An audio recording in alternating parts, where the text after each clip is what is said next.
It's what is it, August 18th, and no video today. But I need to make this. I mean, no webcam, but I wanted to make this video real quick to make sure I log this in because I've been suffering some losses here as of late, down about $18,000, mostly including the 3% down today, $4,800, $4,900, and it's been all really due to the Alibaba and JD, which are the Chinese retail stocks. So I wanted to do a brief overview of the account to just to log in the updates. And excuse me. Oh, no edits though. I don't know what's going on with my voice today. But my account gets sick, I get sick. I'm not sick though. Just voice is gone for some reason. So, anyway, I'm going to go through all the positions on the right here. I'm going to go slowly through them, and you can see all the relevant information, including the stock symbol, the strike price, whether it's a put or a call, expiration date, and the number of contracts followed by whether it's a sell or a buy.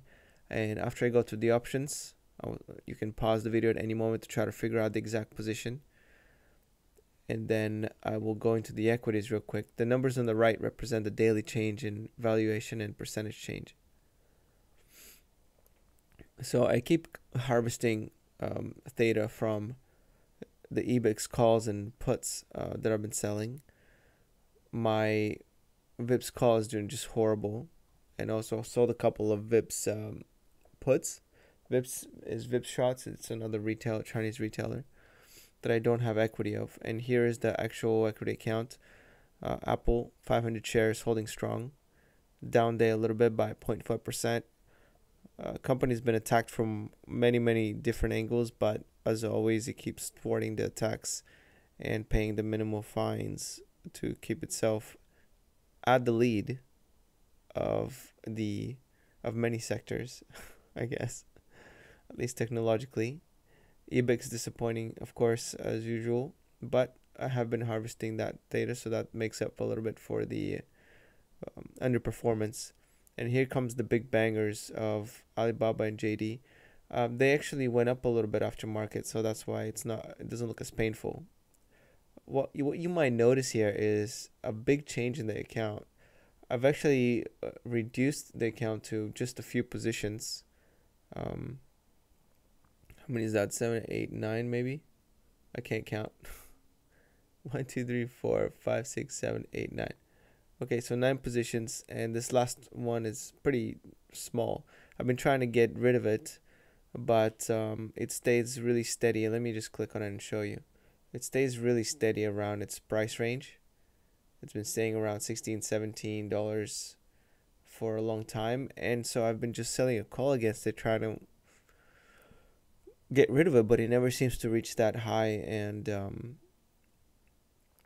it keeps hovering around the same price. So I just keep collecting the premium and also collecting the dividend, which is quite fat. But if worse comes to worse and I have to do leverage, this thing will be gone. It's just $1,600 that could help me try to meet some kind of margin call or something like that. So let me scroll back here. So this is my account now. I just have these positions. I have Apple, which by the way has a fair amount of Chinese exposure. I have EBIX, which has got a lot of exposure on India and a little bit of American insurance, health kind of industry, I guess, meddling. Then JD and Baba, no explanation needed there. Chinese retail behemoths. And then realty income, of course. Dividend emerging markets, which of course has some China exposure as well. And other emerging markets. It hasn't actually taken a big hit. Maybe I should do this. I'll sort it by equity so you can see how much in each position, excluding the options. So you'll see that 75,000 in Apple, 48, 49,000 in EBIX, almost 30K in Alibaba, 20K in JD, 17 in O, realty income, Dividend emerging markets 5.6, Visa 3.52, Main Street Capital 4.23, and then SBRA 1.62.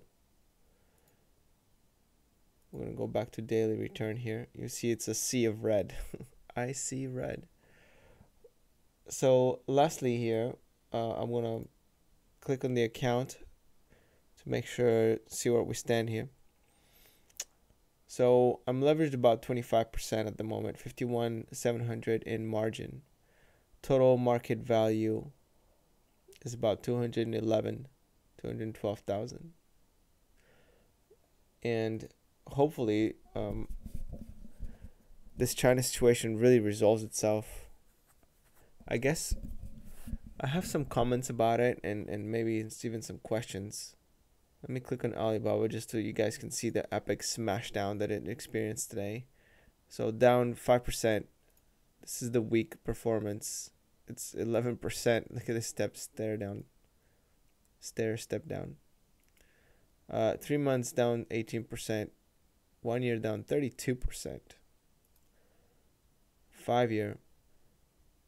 It's right back down to the March 21st or 23rd, whatever the lowest. I don't know, whenever it ticked the lowest, 181.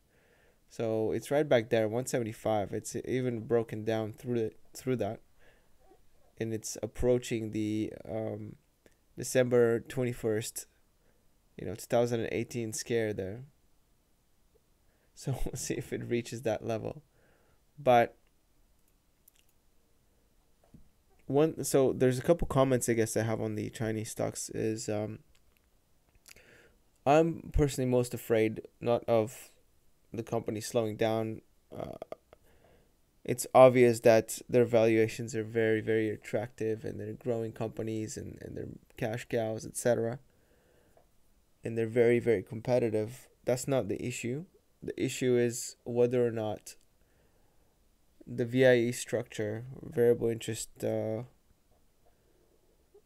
whatever it's called, variable interest, I don't know, equity, doesn't matter.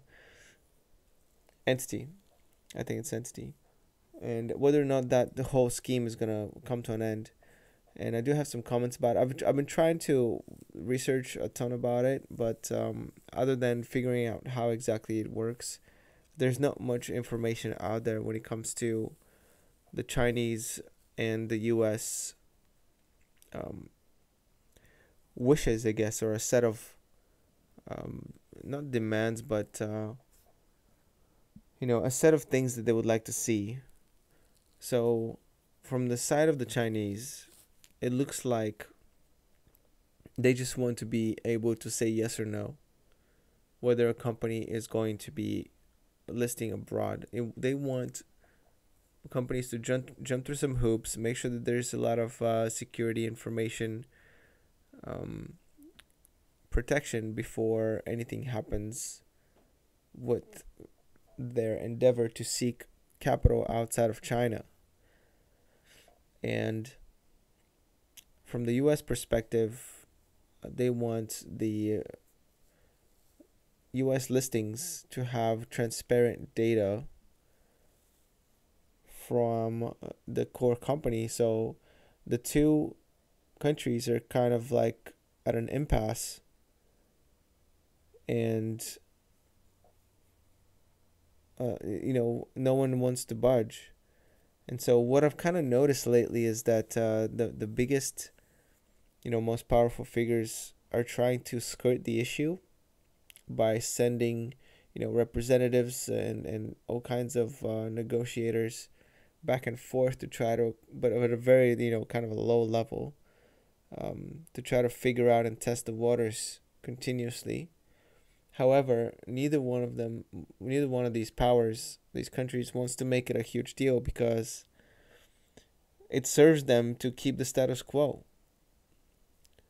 It's so they're kind of just posturing and not really doing much about it.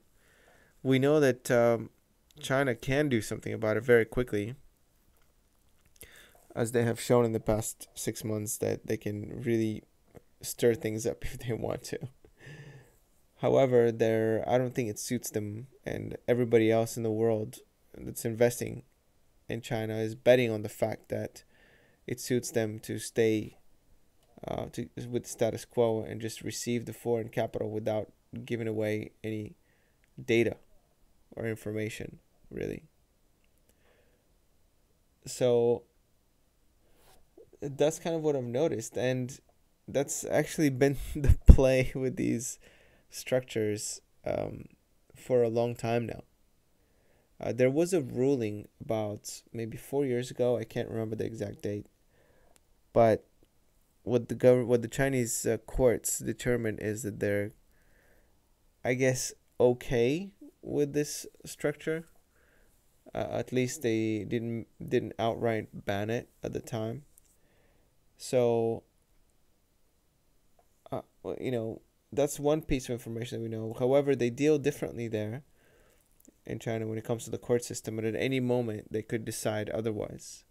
They could decide there could be some new information or some new kind of opinion, and the courts will decide differently.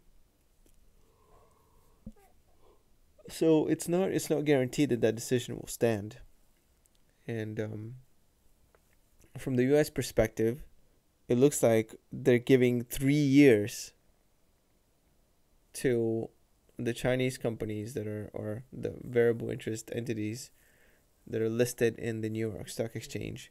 The regulators are giving them, I think the SEC maybe, is giving them 3 years to comply. So it just looks like a big giant punt right down the road. 3 years is quite a long time.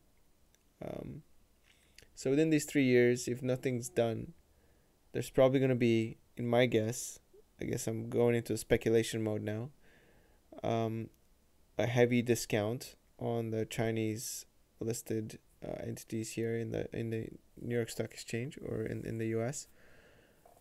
And how big that discount is gonna, I guess, vary depending on the news cycle or the tensions between the US and China. However, if by some miracle things resolve on the positive side, I think we might see like a 40-50% jump in a very short amount of time from all these stocks, or even 100%. Honestly, like something that would trigger that is, for example, Chinese government deciding that foreign investment in Chinese stocks is actually okay, perhaps through the Hang Seng or the Hong Kong exchange. And then basically these variable interest entities are going to be obsolete, as people could just buy directly from Hong Kong, or they could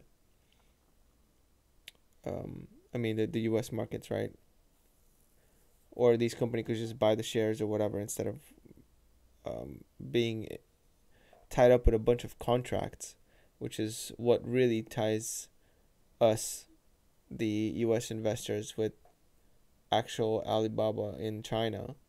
It's just a serious contract that may or may not be honored. Obviously, if the contracts are not honored by Alibaba, it'll be because the Chinese government told them not to. If they didn't honor them because they just felt like it, I mean, that's cutting off investment from outside of China basically for the rest of their existence. It's a very risky proposition, and for that reason, most investors, like I mentioned, myself and probably everybody else who's in these names, that's the bet that we're making. So anyway, I hope shed some light on what my thoughts are about the situation, and hopefully you have some thoughts of your own. One thing I would like to know is what some of you handicap the I want to know what some of you think the handicap is for these VIE structures basically going to zero because the government of either the United States or the Chinese government decides to cut off the relationship cold turkey. What do you think the chances are that are, and how would you handicap it in the stock? And that's my very briefly, poorly articulated question of the day. All right, hopefully you'll have a good one. Glad I was able to get this one out, even though I wasn't planning on it. Hopefully I'll talk to y'all soon. Peace out.